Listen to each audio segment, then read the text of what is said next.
नमस्कार मंडळी, कसे आहात सर्वजण? तर खूप खूप मनपूर्वक स्वागत आहे तुम्हा सर्वांचं. तर आता कसं आहे माहिती आहे का, थंडीचे दिवस सुरू झालेत आणि चहासोबत ना काहीतरी कुरकुरीत असं फ्राय करून खावंसं वाटतं. मग आता आज आपण फक्त एका मेथीच्या पेंडीपासून मस्त असे भरपूर सारे मेथीचे वडे बनवलेले आहेत आणि अगदी कुरकुरीत बनतात हे आणि झटपटसुद्धा बनतात. तर आता कसं आहे माहिती आहे का, मेथीची भाजी आणि मेथीचे पराठे वगैरे आपण खातच असतो, पण अशा प्रकारे एकदा मेथीचे वडे नक्की करून बघा, आवडतील तुम्हाला. चला तर आता थोडाही वेळ वाया न घालवता सुरुवात करूया.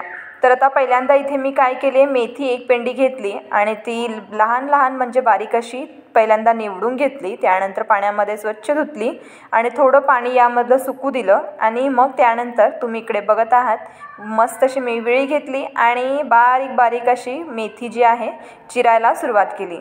तर आता अशा प्रकारे जर तुम्ही मेथी चिरलात ना की अजिबात कडू होणार नाही. तर आता मेथी जी आहे अगदी बारीक ठेवा, म्हणजे कसं खायला छान लागतं. तर आता अशा पद्धतीने मी संपूर्ण मेथी जी आहे मस्त अशी तोडून घेते, म्हणजेच चिरून घेते. तर आता इकडे तुम्ही बघत आहात मी चिरून घेतलेली आहे मेथी. तर आता चला मग याच्या मिश्रणाची तयारी करूया. तर आता यामध्ये ना आपण बाइंडिंग येण्यासाठी वड्यांना मस्त असे पोहे वापरलेले आहेत. तर किमान 1 वाटी इतके पोहे मी घेतले, जे आपण कांदे पोहे करतो ना ते पोहे घेतले आणि त्याला मस्त 2-3 पाण्यामध्ये स्वच्छ धुवून घेतलं आणि मग त्यानंतर साईडला ठेवले. तर चला आता थोडे साहित्य यामध्ये घालूयात. तर त्यासाठी मी इकडे एक मोठा कांदा उभा चिरून घातला आणि त्यानंतर एक हिरवी मिरची बारीक चिरून घातली आणि 1 चमचा धणे जे आहेत खलबत्त्यामध्ये थोडे बारीक करून घेतले आणि मग त्यानंतर 1 चमचा इतका बडीशेपसुद्धा खलबत्त्यामध्ये थोडं बारीक करून घेतले. अर्धा चमचा इतका ओवा घातला किंवा पाव चमचा घाला चालेल. त्यानंतर 2 चमचे इतके पांढरे तीळ घेतले आणि त्यानंतर इथे आपण 1 चमचा इतकं धनेपूड वापरलेलं आहे आणि त्यानंतर इथे आपण चवीपुरतं मीठ घालत आहोत आणि अगदी थोडीशी अशी हळदसुद्धा घालायची आणि मग त्यानंतर 1.5 चमचा इतकं लाल मिरची पूड घालायचं किंवा 1 चमचासुद्धा घालू शकता.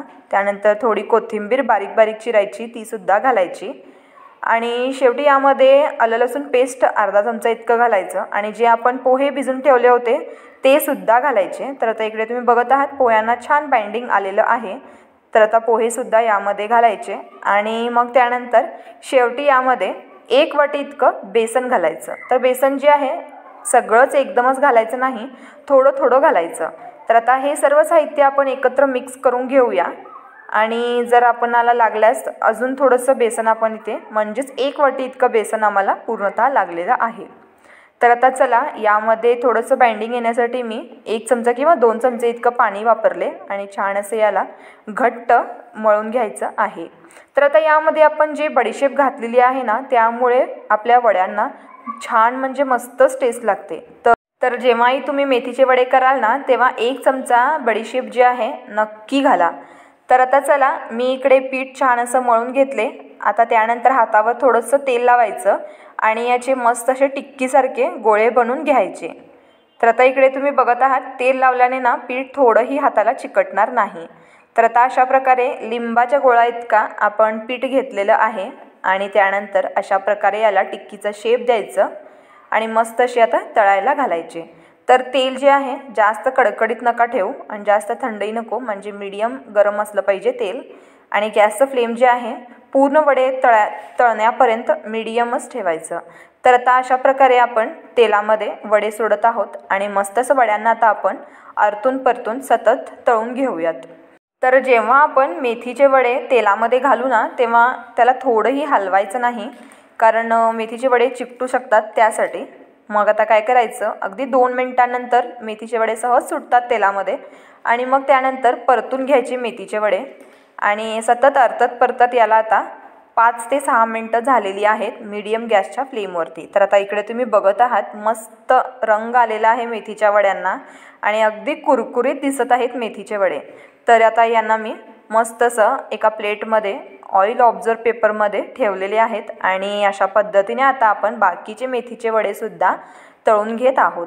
तर आता मेथीच्या वड्यांचा कलर जो आहे जास्तच ब्राऊन नका ठेवू, थोडा अशा प्रकारे कलर आला ना की याला आपण साईडला काढून घ्यायचं तर आता अशा प्रकारे तेल काढून घेऊया आणि मस्त असं प्लेटमध्ये घालूया। तर आता लहान मुलांना ना टमॅटो केचपसोबत हे वडे खायला खूप आवडतील, त्यासाठी मी इकडे थोडंसं टमॅटो केचपनं स्माइली काढले।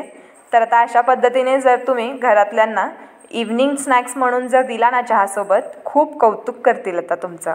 तर चला मग, आवडले तर नक्की घरी बनवा आणि आमचा व्हिडिओ जर तुम्हाला आवडला तर नक्की व्हिडिओला लाईक करा। चॅनलवर नवीन आहात तर सबस्क्राईब करायला विसरू नका आणि रेसिपी जास्तच आवडली तर तिघांना नक्की शेअर करा, त्या तिघांना सांगा अजून तिघांना शेअर करायला। तर आता मंडळी, अशा पद्धतीचे तुम्हाला व्हिडिओज येत राहतील।